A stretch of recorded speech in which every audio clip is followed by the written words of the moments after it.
What's going on, football world? This X's and O's defense will be discussing the Buddy Ryan 4-6 defensive front. It's going to be a very basic overview, very general, but it will scrape the tip of the iceberg to give you some general insight about this defense and hopefully give you a start on maybe an installation or having this as something you might want to use in your defensive package. As you know, Coach Buddy Ryan was hired in 1978 as the Chicago Bears defensive coordinator, and that's when he began to develop this defensive scheme. Many people believe that the 4-6 refers to personnel on the football field, meaning that the 4 represents 4 down linemen and the 6 represents players behind the 4 down linemen, such as a 43, a 52, a 35, 34, etc., etc. This is actually not the case. One of Coach Ryan's favorite players, his name was Doug Plank, and Doug Plank was a hard-hitting, very aggressive, played with reckless abandon type safety, and Coach Ryan just loved his style of play, and so therefore he felt it proper to name the defensive system to or around the player who exemplified the system that he was trying to create and install. So that's where you get the 46. That was Doug Plank's jersey number, 46 there. So anyhow, again, it's going to be a basic overview, and so I do want to get started by discussing the basic alignments of this defense. So again, if you want to employ it, you can at least get started in the right direction. So the basic alignment for the 4-6 defense is as follows. First, you are going to need a zero technique, and I'm going to abbreviate for time purposes. You are going to need 2 3 techniques,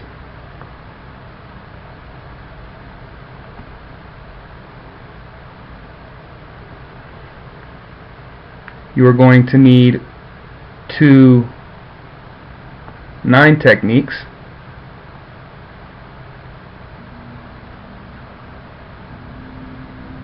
two 9 techs, 1 7 technique,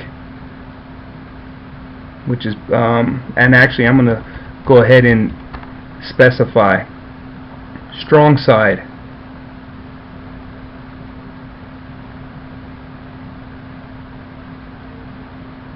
strong side 7 technique, 2 linebacker type players. So I'm just going to put 2 LBs, and that's going to leave an 11-man football, 3 D-back type players. So 3 DBs. We'll get into that more in here in just a second. Now, I do want to discuss the pros, a few pros of this defense, some positives, and then again some cons. So for the pros, this is a defender-heavy defensive front to the strong side.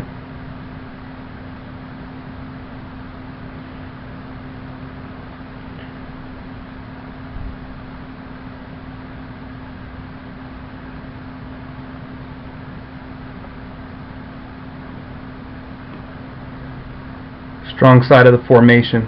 So you're going to see when we start diagramming, and I'm just going to put form to abbreviate, how the strong side will be very difficult for an offense to run at.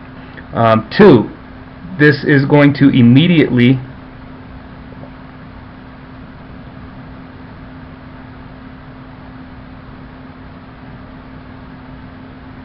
immediate 8 or 9-man box. Next, difficult to trap.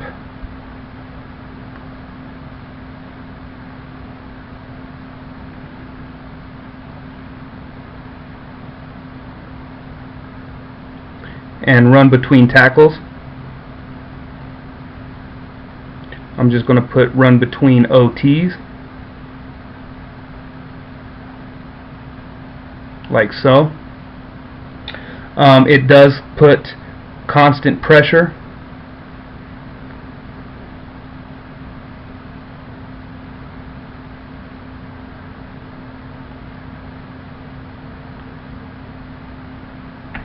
Constant pressure on the line of scrimmage. The offensive linemen are going to have guys right in their face right now, as long as you're sitting in that defensive front. And then the last pro, there are many more, and you can come up with more once we're finished diagramming, but there are many more pros to this defense. I just want to name a few that stuck out to me. But it allows your Mike linebacker to fly around and just annihilate running backs.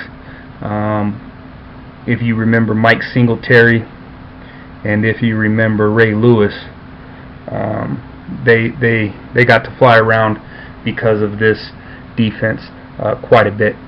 So those are some pros. Some of the cons. There's two sides to every coin, so it's good to know both. Some of the cons or the negatives. Lends to man coverage, and you might not be a good man-to-man cover team. You can run zone, but you know the zones out of this, because you have so many people up in the box, you're gonna have to get creative with your zone drops. So it does lend itself to man defense, man-to-man coverage, but that's going to provide little safety support if you're not a good man-to-man cover team. Also, it puts a great deal of pressure, a lot of pressure,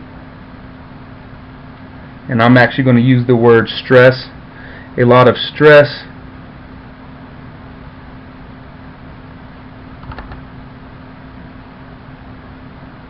on the secondary. And that might be because of what I mentioned right above, which is the man versus zone concepts you might have to employ with it. But and that's an A. So a lot of stress on the secondary. And then another one is, and a lot of people think that this was the demise of the 4-6, was that it's susceptible to the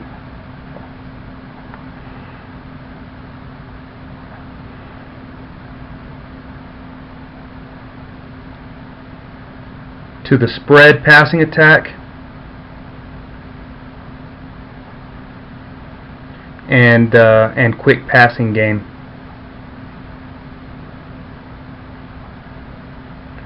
So you know, a lot of people think that's what was the demise of the 4-6, although the 4-6 still shows up in plenty of defenses around college and in the pros still today. Actually, Rex Ryan and Rob Ryan still use this defense quite a bit in their packages for the teams that they coach for. So anyhow, again, for a quick review before we start diagramming, basic alignment, you're going to need a 0 technique, 2-3 techniques, 2-9 techniques, a strong side 7 technique, 2 linebacker type players, and 3 D-back type players. The pros of the defense: defender heavy to the strong side of the formation, immediate 8 or 9-man box, difficult to trap and run between the offensive tackles, constant pressure on the line of scrimmage, allows the Mike linebacker to fly around and hit people in the mouth. Cons: man coverage. It lends itself to man coverage with little safety support, puts a lot of stress on the secondary coverage, and is susceptible to spread and the quick passing game. The one con I didn't note, and I won't just because of space purposes, but there will be a C gap bubble at times. So let's get into the diagrams so you can see how this looks drawn up. When we draw this up, you're going to notice that this is going to look very similar to the Earl Neal Eagle of the 1940s, and maybe that's some of the inspiration where Coach Ryan grabbed this defense from, but you'll see a lot of the similarities. I'm going to go ahead and circle up all the Y's just so that when we draw in our defensive players, I don't have to go back and do that, and you'll see why is because a lot of times they're going to have a double shade on top of them, and so I'm going to just go ahead and get that out of the way right now. So we have our 0 technique, 2-3 techniques. Let's go ahead and put in our 9 technique on the weak side. Now, Buddy Ryan used a 4-3-4 personnel package, so 4 down linemen, 3 linebackers, and 4 D-backs. So this here, the 4 defensive linemen I have drawn up right here, those would be the true 4 down defensive linemen. And then what Coach Ryan liked to do was put 2 linebackers side by side on the strong side. And so for the sake of this video and my terminology, I'm going to call the walk-up 9 the Sam Backer. And then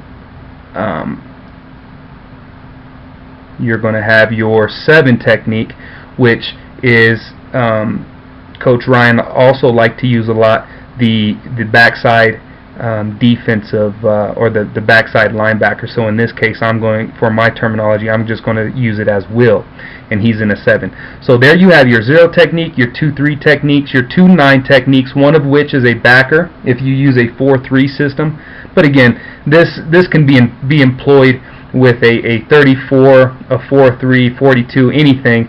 You just got to have the techniques. I'm just using personnel from a 4-3-4 grouping. You use any personnel you would like, and that's why up above here in the basic alignments, I just simply use the techniques that need to get in position. Alright, again, now you're going to need 2 linebacker types, and so when there's two running backs in the backfield, I would put Mike head up on the strong side offensive tackle, about 4 yards off the ball, and then Coach Ryan walked up his strong safety on the backside and put him over the top of the backside tackle and sat him right there about 4 yards off the ball. Then you would have your corners playing 1 on either side, the number 1 wide receiver on either side, and then based upon what you want to do with your free safety, you could drop him down here at 4 yards, and now you have 9 guys in the box, which I mentioned as one of the pros. Or if it's more of a passing type situation or you need some more cushion, you can back them off and you still have your 8 players in the box. That's how you would line up against that. If you notice, like I said, because of the TNT, the tackle, nose tackle, it looks a lot like the 1940s Eagle defense. I did do a video on that. If you're interested to go back and review that or learn about that, please go back and look that up in the library. Moving on, here we have a double tight ace type formation. So let's go ahead and put in our 0 technique, 3 technique, responsible for the B gap. This 3 technique responsible for the backside B gap. We're going to assume this is a right call. And as you noticed in the previous diagram, this 9 technique is in a ghost 9 because there's no tight end. I still would put him out in space, although some coaches might want to squeeze him down into a 5. But in order to make sure he has contained, I would keep him in a ghost 9. Over here, back on the ace diagram, there's actually a tight end on his side now, so he would be in a true 9 technique. Again, Sam Backer could walk up. Now, what you could do, and again, it doesn't matter what personnel you want, but or who you want up in the 7. So in this situation, I am going to go ahead and bring over my strong safety and have, if I like my strong safety in the 7 technique, I might have my strong safety just play right there. One back situation, I'd go ahead and put my Mike stacked up behind the 0 about 4 yards back, and then my Will could stay back over here in a 44, head up on the tackle 4 yards off the ball, something like that. And again, you would have your corners responsible for number 1 to their side, and then the free safety somewhere in the middle of the football field. So I didn't discuss the coverage responsibilities real quick, so I'll go through that on this diagram. Corners are responsible for number 1 man-to-man. The person playing, or the player in the 7 technique, will be responsible to cover the tight end, to who they are on the 7 technique on. They're responsible for the tight end in the pass situation, but also responsible for the C gap that they are sitting in. So they got to be a pretty tough and savvy player. On as far as the on the backside, in this case, the will linebacker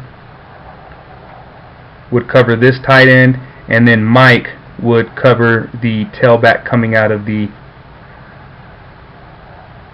backfield. So 1, 2, 3, 4, 5 receivers in 11-man football, and your safety would be free to roam over the top. So those would be your passing responsibilities, just so you get a quick idea about that. Let's move down. This one is a run heavy type formation, play action pass formation. And I would show you, I'm going to show you how I would line up against this, and I've actually seen footage, NFL footage of this, where the Ravens or Jets would line up against this formation. And so there again, there are your 0 and 3 techniques. There would be my 9, so there's my 4 down lineman again. I'm going to go ahead and circle up the H, because the H is so close in this situation. The Sam backer, I would go ahead and have the Sam backer kick out again for contained purposes, and he's going to walk out into a wide 9. I would consider that a wide 9. And then let's go ahead and bring the will linebacker back over. He's still going to stay in his 7 technique. Bring the will back over. And so it's a 2-back formation. So Mike would be on top of that tackle. Now on the backside, this is something you could do a few different things here. You could go ahead and put your strong safety down in a 7 technique on the backside and have your corner play off, where your strong safety would still be responsible for him man-to-man. And then if the tailback, let's say, flared out over this way, the cornerback would be responsible for the tailback. What I have seen done is you bring your corner, because the tight end is the number 1 receiver, you bring your corner, let him play the 7, and then you keep your strong safety where he's used to playing, just like in the diagram above, in that 44 type look. So you could do that. On the other side, again, like I said, I would widen out the Sam into a wide 9, and then my corner would stack right on top of number 1, who he would be guarding. And then again, that leaves your free safety in the middle of the football field. So coverage in this situation would be corner covering the number 1 wide receiver, the will covering the tight end, the cornerback covering the number 1 wide receiver, who is the other tight end, and then your Mike would pick up first back to his side, strong safety would pick up back to his side. So your strong safety would have the tailback in that situation, and Mike would have the fullback in that situation. 1, 2, 3, 4, 5, and your free safety is still free. You could see in that formation how play action could get pretty tricky for the defense, but that's how I would line up against that formation. Let's move into our final diagram. Have a slot type formation. So we have 1-3 technique there in the B gap. The other technique, 3 technique in the backside B gap. Again, this would be a right call. Ghost 9. Those are your 4 down linemen. Walk up backer, Sam. I'm going to keep Will over here. I'm going to bring Will over right there. It's 1 back, so I'm going to put Mike in the middle because it's more of a balanced formation. Your cornerbacks have number 1 to their side, and your safety would be the adjuster. And so because this is the 3rd best wide receiver who is on the field or immediate threat, your safety, who was normally in the box, now has to break the box. And that's where I came up with one of the cons. Susceptible to the spread and quick passing game, you know, now all of a sudden our box has been broken simply from the spread formation. So and we're in man-to-man coverage in space. So if we get a bubble here and a fade there, if this H-back is a better person in space, better player in space than my safety, I could have some troubles. And then again, my free safety would be in the middle of the football field. So coverage on this one would look something like this. Let's say the tailback flared over there. That would be Mike's. And there you have it, 1, 2, 3, 4, 5, and the free safety would be free in the middle of the football field. So you can notice, again, looks a lot like the Eagle with the TNT, the double 3s and the 0, but as you can see, it's defender heavy to the strong side of the formation. You always have your 8, and that's until they start getting to the spread. Here we have 1, 2, 3, 4, 5, 6, 7 guys in the box simply because they split somebody out. Now, you know, depending on if you want to run some zone, you might be able to keep that safety in the box, but the spread does cause some problems on the perimeter for this defense. But you oftentimes have 8 and 9 in the box. Difficult to trap, run between the tackles, constant pressure on the line of scrimmage. You can see how many people are right up close to the line of scrimmage, and it's a in-your-face defense. And you can see Mike is pretty well protected on all of these example formations, so he's going to be able to fly around. So you can see the cons. We spoke about those earlier, but this is a brief overview of the Buddy Ryan 4-6 defensive front. I hope it's added to your knowledge of the game of football, whether you're a player, coach, or a fan. Please like the video, subscribe to the channel if you're new, leave a comment so we can have some discussion over this video and hopefully build upon our knowledge together. And if you'd like to see a video topic in the future, don't hesitate to email me at xsandOs.cs@gmail.com. And thanks for watching.